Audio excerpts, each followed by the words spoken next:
He is a 9-time Grammy Award winner and the first Pulitzer Prize-winning jazz musician. His new album, The Ever Fonky Lowdown, is available now on all digital music platforms. My honor to introduce Wynton Marsalis. Wynton, great to see you. Where are you, in New York, sir?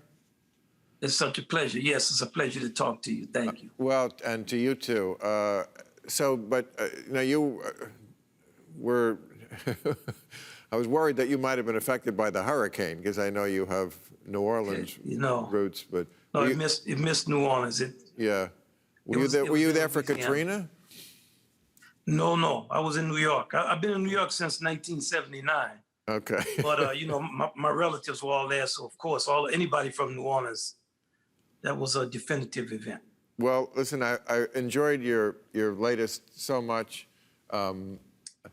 I love the music. I love the narration. I thought it was a particularly important album in the current moment that we find ourselves in, because we are in sort of ultimate binary mode where everything is right. Everything is in teams, Democrat and Republican, and red state and blue state, and black and white. And you seem to be pushing back against that, and I find that very refreshing in this atmosphere. Do you want to tell me a little bit about your feelings about making that album?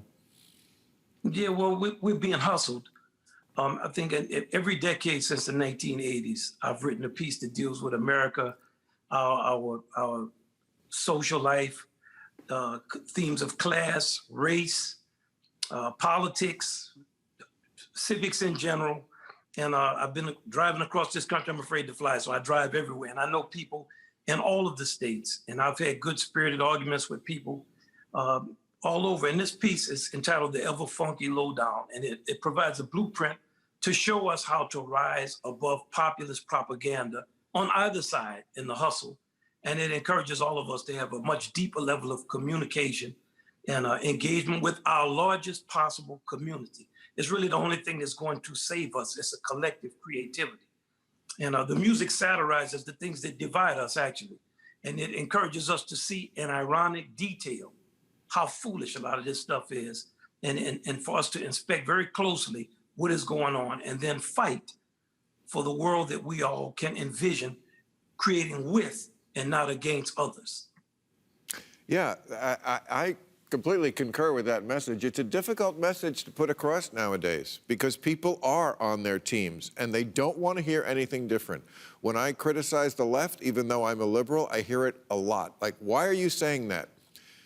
We're perfect, they're evil, and I feel like that's not going to get us anywhere, because that's not the way the world is.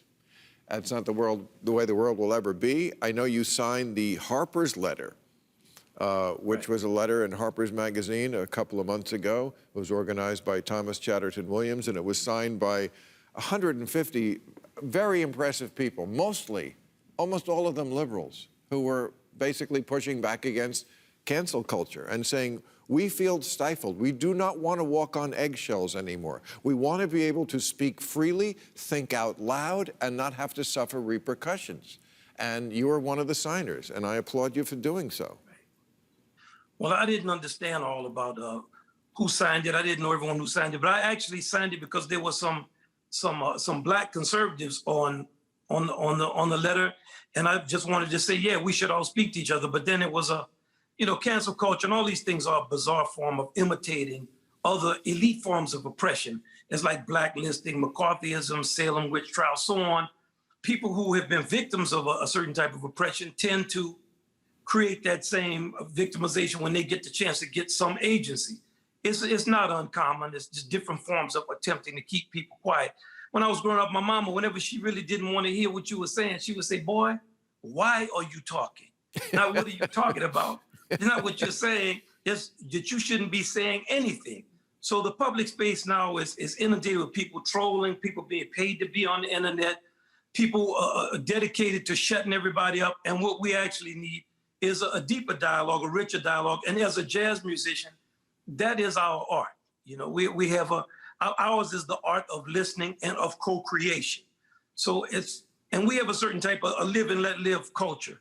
I play with all the great musicians, Art Blakey, Sarah Vaughan, Dizzy, you can name them. And that's the main thing that they were teaching. You have to learn how to listen. Listening is a skill that you have to always develop and work on. And improvisation. Well, Conversational improvisation, just letting conversation happen. I think it's something that we are greatly lacking. And also, I think people talk about, well, we have to reach across the aisle. Yes, we do. Republicans have to talk to Democrats, and Democrats are Republicans. But also, wouldn't you agree, we need more dialogue within our own groups, within the group, within the left, within the right, talk to each other. And if you don't agree, that's okay too. Well, groups tend to be like gangs. Yeah. And you know how a gang works. You with us or you're against us. Right. And that's what the Ever Fonky Lowdown is about. And normally with gangs, what they do is you have to commit a crime against someone who is innocent, and that bonds you.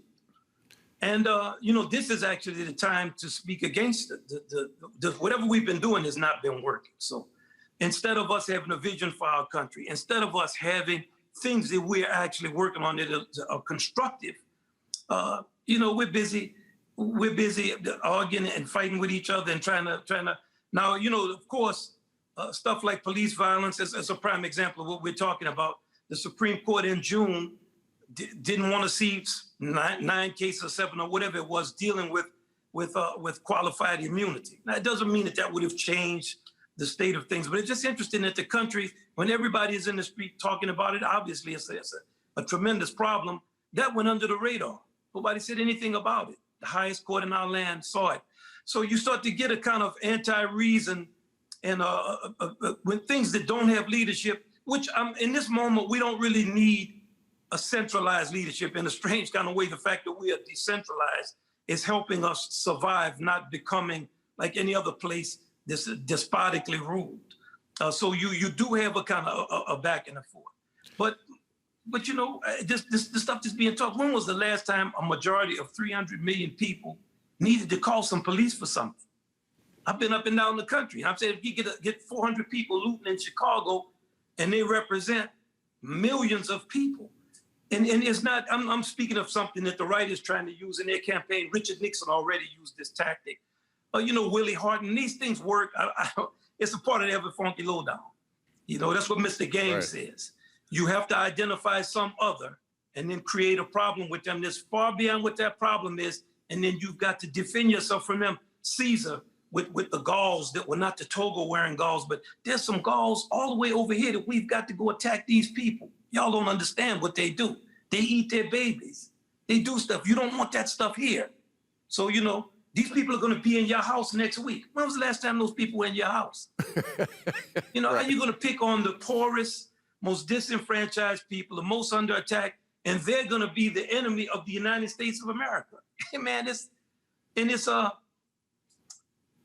question for this election is going to be, will the large group of white voters that have been manipulated down through these years with the fake law of race and white supremacy, reinforced by whites and blacks and whoever else in Hollywood and the general media can't make enough products to sell to you, making you believe this stuff.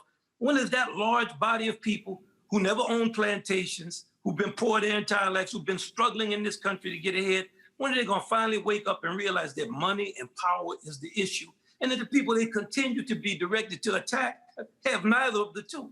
And they don't have the ability to actually do anything. So focus your gaze on who is actually exploiting and manipulating you. And those people exist on both sides of the coin. Focus on that. It's not poor black people with no agency in the culture. We have to remember, racial discrimination has always gone hand in hand with labor and class. And, this is where black people and a large number of white voters have a common cause. Remember, most of the lynchings were not because a black person looked at a white woman and whistled at her. It was because somebody requested a fair wage. That's the truth of what the numbers are telling you about this. So, to the traditionally exploited mass of white Americans, the Ever Fonky says, keep your eyes on the cash register and don't look at the people staging the fight in the store. And we're going to be all right if we can manage to get a very powerful coalition of those in whose interest it is to see new ideas about what our country has come to the forefront.